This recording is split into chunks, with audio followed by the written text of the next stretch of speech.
Hey, we are two Star Wars nerds, and we are back with another Star Wars Wisdom Talk. Today, the opening quote from the Clone Wars Season 5, Episode 10 is, "Humility is the only defense against humiliation." And I know that there's a little bit of wordplay there, but this one's interesting to me right off the bat. If you guys didn't know, if you're in the Discord, you would know this, but recently I've been ghostwriting books, and I just finished ghostwriting a book on humility, on pride and humility, actually. And so it's pretty crazy to see this, and I was like, man, I've just been thinking a lot about it. But in general, why I like this quote is I think there's something in our culture that sets us up for pride, that sets us up for ego. Mm-hmm. And I think humility is the approach that we should all take. Yeah. I think that pride and ego is a disease, and inevitably it leads to humiliation, and it leads to envy and greed and broken relationships. But I think humility is exactly what we should be fostering and stewarding in our lives. And let me just do this. I'll start kind of with my idea of humility, and then we'll just kind of talk back and forth on it. Okay. I mean, what I think about humility is that it's not thinking less of yourself, but it's thinking of yourself less, if that makes sense. So typically, I like I always say, I'm from the West Coast, and I live in America, and so I have a particular bent that I see things through. But what I notice is everybody around me, it's as if they're carrying like their resume in their mouth all the time, and it's always about, here's what I do, here's who I've met, here's who I've been around, here's what I've done, here's my accomplishments and achievements, and it's trying to, maybe it's inadvertent, but it's trying to show off, and it's trying to say, like, look at how great I am. And it really kind of stems from insecurity. But humility is the opposite. It's in a good way. You don't really care what people think about you, but it's like you care more about the person in front of you than yourself. Like you want to help them and to serve them. But that's kind of my thought on humility, what it is, oversimplifying it, of course. But I mean, I have stuff to share too, but I want to hear your thought on it before we get there.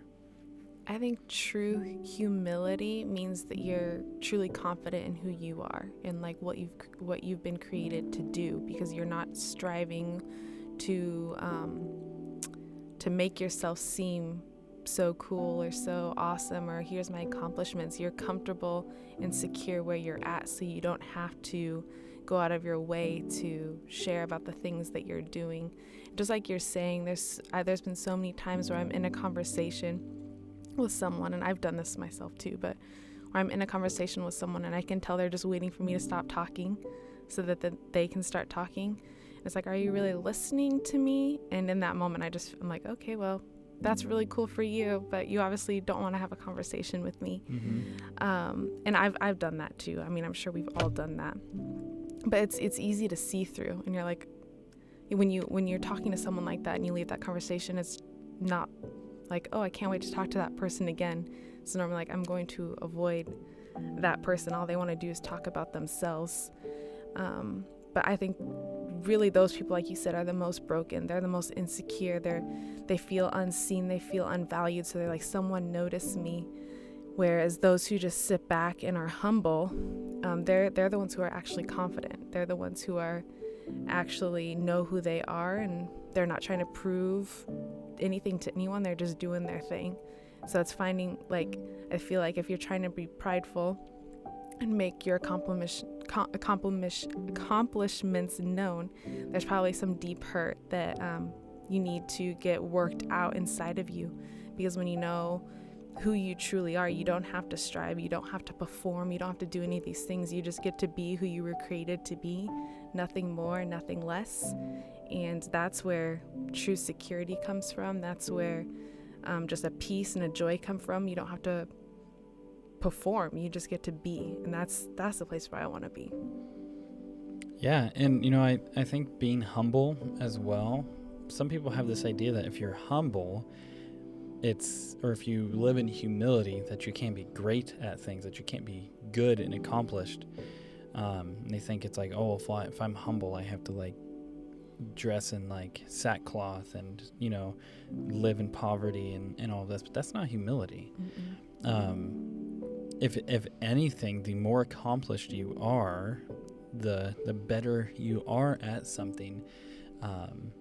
It's like that's when humility actually becomes harder, because I don't know, it's like, you know your accomplishments, you know what you're worth, you know these things, but it's like, I don't need to put that forward. You know, I've even thought about this as well, like one-upsmanship in conversations is like a huge red flag that humility is not present. Because, you know, we've all had it, you know, we're sharing a story, and like, man, this was so crazy, you know, this happened to me, or whatever, or someone's like, oh yeah, well, I went through, you know, it's like, cool. I mean, okay, I was just sharing something from my day.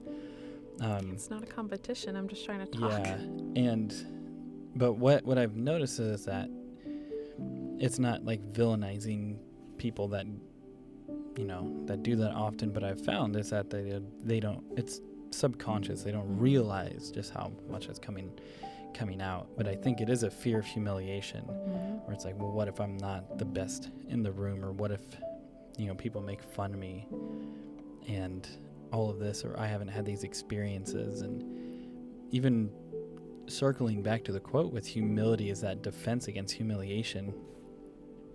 I think there's something about when you put yourself out there in pride and in ego, and position yourself as a master, or you position yourself as a professional, all of this,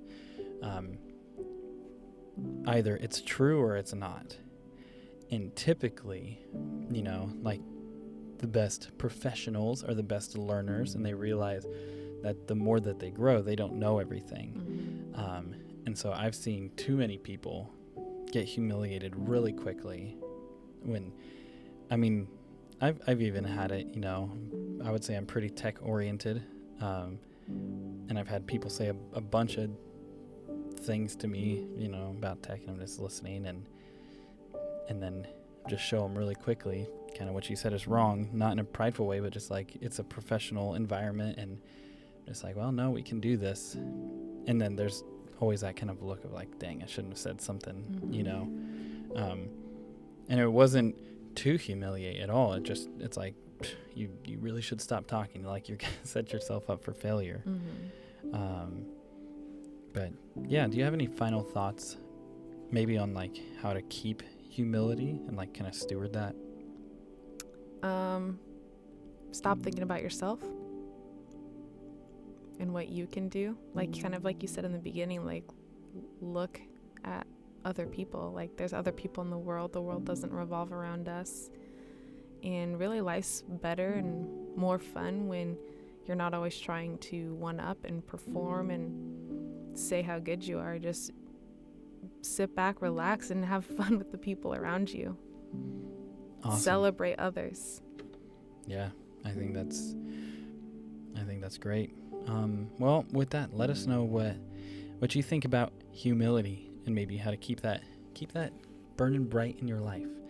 But with that, we are two Star Wars nerds, and may the Force be with you always.